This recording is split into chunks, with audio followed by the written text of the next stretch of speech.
Hello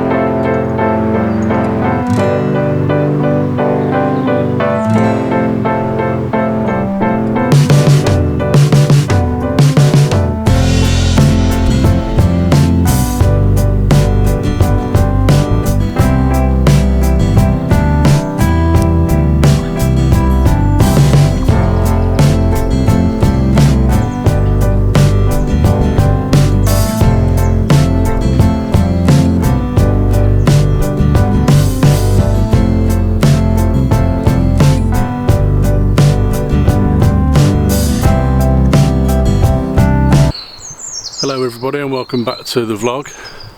Hope you're all well and enjoying the summer weather that we're going to have today and tomorrow, and then after that we're going back to winter again apparently.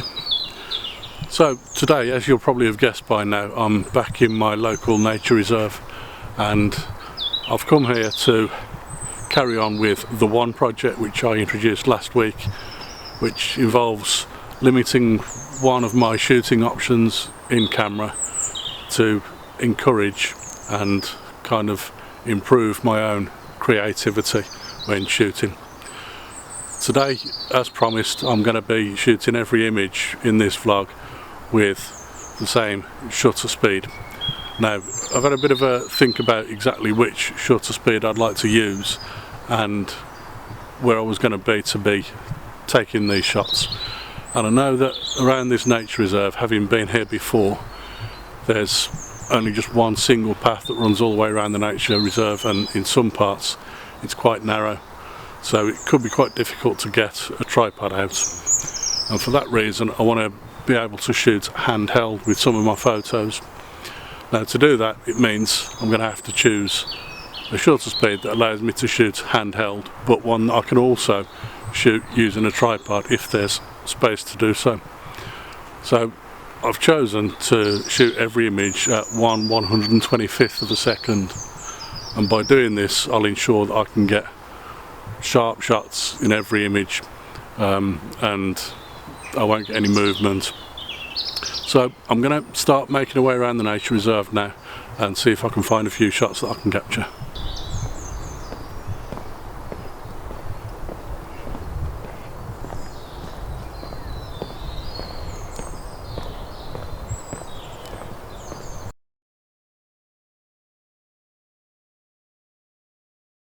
So I decided to quit the video there. What you've just been watching was footage from yesterday. Whilst I was shooting that video yesterday, I suddenly discovered that I was being followed. I looked over my shoulder and there was somebody behind me, just a few yards behind, and I was in a quiet, tiny little nature reserve, completely out of the way of everybody. So obviously I was a bit concerned, and when I turned back and looked in front of me, there was another guy on a bike coming the other way with a rucksack on his back, and it turned out I'd interrupted a drug deal just about to happen. So I carried on walking, and a short while later I decided to start vlogging again because I thought I was safe, and it was then that I discovered that my memory card was full. So instead of continuing the vlog, I thought, I know that the conditions were going to be the same today, so I decided rather than finish the video there, I would come out again today and actually do a bit of vlogging. So today I'm back out and I'm going to go and take a few photos. I'm actually going to shoot a long exposure here, and I know what you're going to ask me. I'm shooting everything at 125th of a second, which means that I really can't get a long exposure. So I know you'll be asking how I'm going to achieve a long exposure by doing that. Well, the easy answer to that is I'm actually going to shoot a large number of images, probably about 30 or 40 in this case, and with each image I'll shoot at 1/125th of a second, and then when I get back to the computer I can combine those and use a mean average of those images to create a softer effect on the movement of the water, so it will blur the water and give you a very crisp effect on the water, which makes it look as though it's perfectly still, and there should also be some decent reflections in it as well. But behind me I've got this tree here, and then just over that way slightly there's another tree there, and also just behind me there's another tree here, just there, which sticks out into the water, a tree root, and I'm going to try and use those things as my composition. So I'm going to have a quick look around now and see what I can do, see if I can find a perfect spot to take this photo, and then, like I say, I'll be shooting about 30 or 40 images exactly the same, and then combining them when I get back to the computer. So let's see how we do with this one.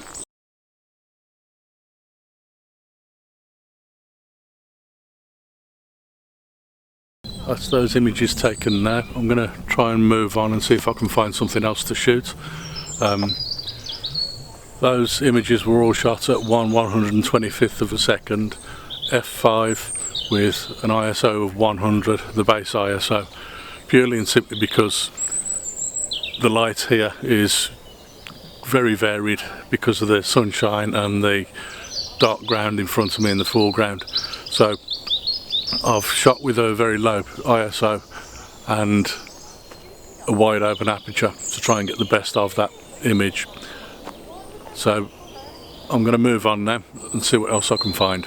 So the obligatory woodland shot. I've come here to this spot because I like the fact that there are a lot of different trees around here. We've got holly bushes and we've got lots of different bigger trees. There's things like oaks and birches and all kinds of things around here. So my idea was to use the different lighting and the different textures that we have within this woodland and try and create a nice interesting shot. But obviously I'm shooting with a shutter speed of 1/125th of a second, so in here where the light changes and there are some areas that are dark and some areas that are quite light, I'm really challenging myself and my own skill.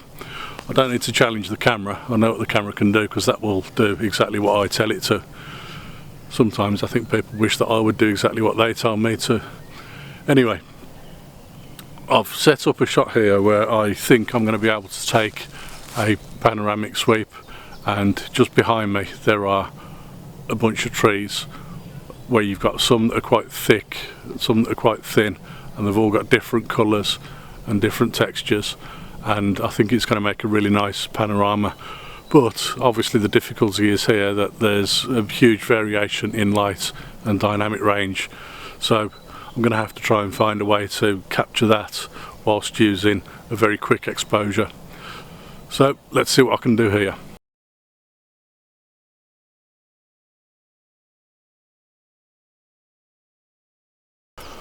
I found another spot on a path quite near to where I was in another recent vlog, and I quite like this image because of the dynamic range that's in the image and the fact that I'm using the natural light and the shadows on this path to give me an interesting composition.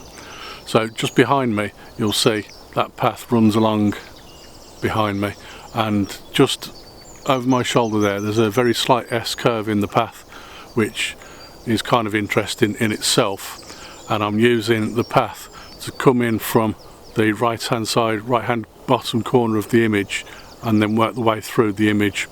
So that's quite interesting, but because I've got that shadow from that tree just there, the shadow falls on the ground right in front of me, right in the middle of the path. So I'm using the shadow of the tree and the path itself to lead you into the image. That's kind of interesting. But one of the things I've noticed is that with the high dynamic range here, when I'm shooting 1/125th of a second, I'm going to have to bracket the aperture. Now that's exactly the same as bracketing the exposure. Obviously I can't bracket the exposure because I'm using the same exposure for every shot.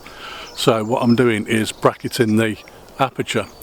I'm shooting at f8 as my base aperture, and then obviously I can go to f11 and f5.6, which means I've got one stop either side, and I can use the high dynamic range of this image and then create a nice HDR image in post afterwards.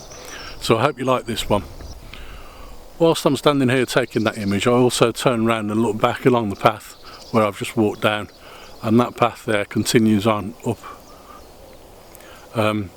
Now what I wanted to do with this one it's kind of really a bonus image that I hadn't been expecting, but obviously I want to use the path again. But in this case, the shadows at the bottom of the image here are helping me, because first of all they're giving me a foreground interest, but also they're masking my own shadow in the image, so when I take the shot you won't see my face in the image, you'll just see the image itself, and hopefully that'll look quite nice as well. This is where I call it a day for this vlog. So if you've enjoyed this vlog, please like and subscribe, and I will see you on another video very soon. Bye for now. Just one last thing before I go, folks. If you would like to buy any prints of any of the images you've seen me creating in these vlogs, or if you would like a landscape photography workshop, socially distanced of course, then please let me know in the comments box or send me an email.